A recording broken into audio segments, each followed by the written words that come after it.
Hi guys, welcome along. I'm going to try to reproduce this pencil sketch here from an image, and it's rather a good technique and a couple of steps to it, but kind of fun, and I think you'll find you'll be able to do some very nice things with it.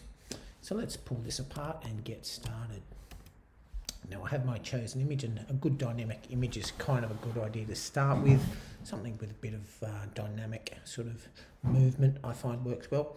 Now firstly I'm just going to give this thing a little bit of a help along with some levels, Command L, and I just want to really help this along its way. I want to get some darks and get some strong lights and darks, and that's it. I'm just giving it a little bit more contrast. So the first thing I'm going to want to do is remove the background. So I'm going to get a quick selection tool, and you can select this in any number of ways, but I'm going to use the select subject menu feature, and that does a pretty good job. I may need to add a little bit more to that. Fantastic.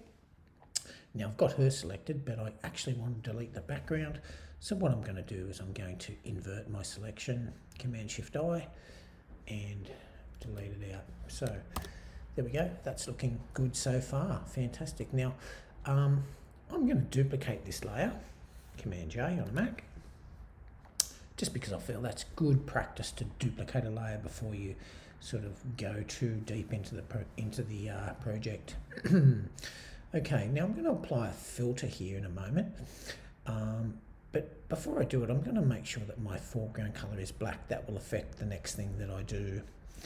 And I'm going to jump in here, and I'm going to apply from the filter gallery one of my sort of filters here. And as you can see, most of these filters are just left by default, can look a bit rubbish, but from the sketch menu I'm going to grab this photocopy, and you can start to play with the settings. Now I want a very low number of detail, so anywhere between 1, 2 and 3 could work, and that's going to depend on your image, but at the moment, what's 2 look like? Maybe 3 is a bit much, so maybe 2 is good. So you really just want that line work, which is kind of what I'm after. I'm okay with that. You can push this darkness around a little bit, but essentially that is pretty good for the time being. Okay, cool. So that's on its way. That's looking good. What I'm going to do now is going to apply another filter to this to really bring it out and make that sketch feel a little bit more authentic. And I'm going to use this stylized feature called Oil Paint. One of my favorites actually, Oil Paint.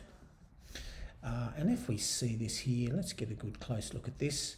It's giving me that stylized version. It's getting away from that hard, yucky pixelization. So playing with the amount of stylization will sort of just highlight, decrease it. So you probably don't want to go too far. One thing I'll point out here at this stage here, I would turn the lighting off. I find that to sort of not look so fabulous. So just turn that lighting off, and we've got something there. And there we go. That's feeling rather good, and I'm quite happy with that at this stage. All right. So that's fantastic. So I might just turn that off for the moment and bring back this original. Now, I want to sort of get that sort of line work in the shadows that I was sort of showing you earlier on. And what I'm going to do is make a selection using the selection menu of color range. Now color range is fabulous because we can highlight certain tones or colors within an image, and we can isolate them, which is what I want to do. And I'm going to pick out this shadows. Now you can pick colors, but I'm picking shadows. And you probably just play with this slider, the amount of what you're getting. So the blacks are indicated by this darkness.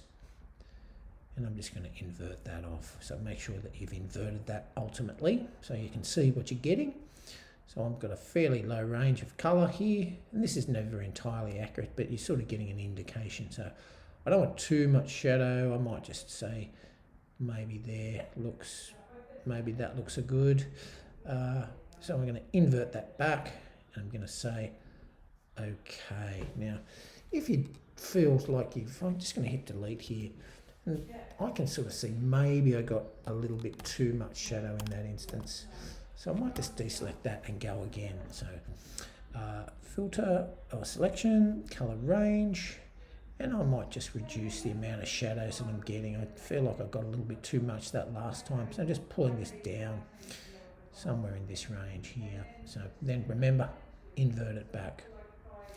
Okay, yes, and that feels a little bit better. And I just hitting the delete key to sort of just to see how much I got essentially. So I'm just going to undo that. Command Z, I didn't want to do that. So cool, I've got that selection there, which is where the next step comes in. What I'd like to do is create a new blank layer. And this is a new blank layer here. And I'm going to fill that full of colour. So I'm just going to go edit and fill full of a colour. And I'm going to use white. I don't want any other colour than white. White, white, white. There we go. Lovely. And that's going to fill that shadow area with the white. So why we're doing that, and I'll just deselect while I do so. Why I'm doing that is because I'm going to apply a layer style over the top of this, and I'm just going to double click into my layer here, double click, and I'm going to have a pattern overlay. Now, I've already loaded my pattern up, and what I'm using is one of these patterns from the legacy patterns. And if you don't have those, you can load them up over here in this little pinwheel thing here. So a legacy pattern, and I'm using one of these fabulous web patterns. They're the ones that I've sort of currently using. So there's my web pattern, and you can play with the scale of this thing. Just whatever feels good to you. Essentially, I think that's sort of in the sort of getting along to be okay. And I'm gonna say okay. So fantastic. What I'm going to do is bring back my text or my original image layer, and I'm going to drag that up to the top of the stack, just like so. And I might reset that to multiply, and there we go. That's starting to feel very, very good. I might just put a blank layer in the back of that, just to give myself a blank background.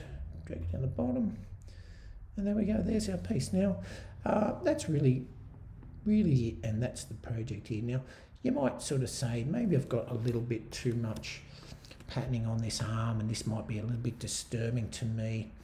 So it's this pattern overlay that I'm talking about. I might have a little bit here that I don't want, a little bit of remnants, sort of disturbing to me. So what I might even do to this textured layer, or this pattern layer here, I'm going to rasterize and flatten the whole thing so it just becomes a regular set of pixels, and I can go ahead and get my eraser tool, and I can just sort of take things out that I don't want, that sort of feel like they don't belong, so just you can tidy up a few little things. Just that little trick there, it just finishes the thing off rather nicely, just where you're getting a little bit of that patterning that you sort of just lets it down a little bit. So that's really it and all about it, ladies and gentlemen. So there's my drawing from a pencil sketch. Pretty happy with that. You can bring that top layer again, you can throw that back on top. Might want to play with that, change out your blending mode. You could get a color illustration, can look very cool.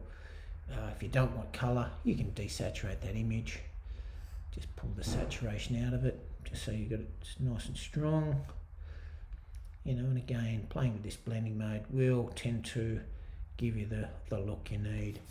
So there's the effect, looking kind of good. All right, guys, I hope you have fun with that, and I'll see you all in the lesson.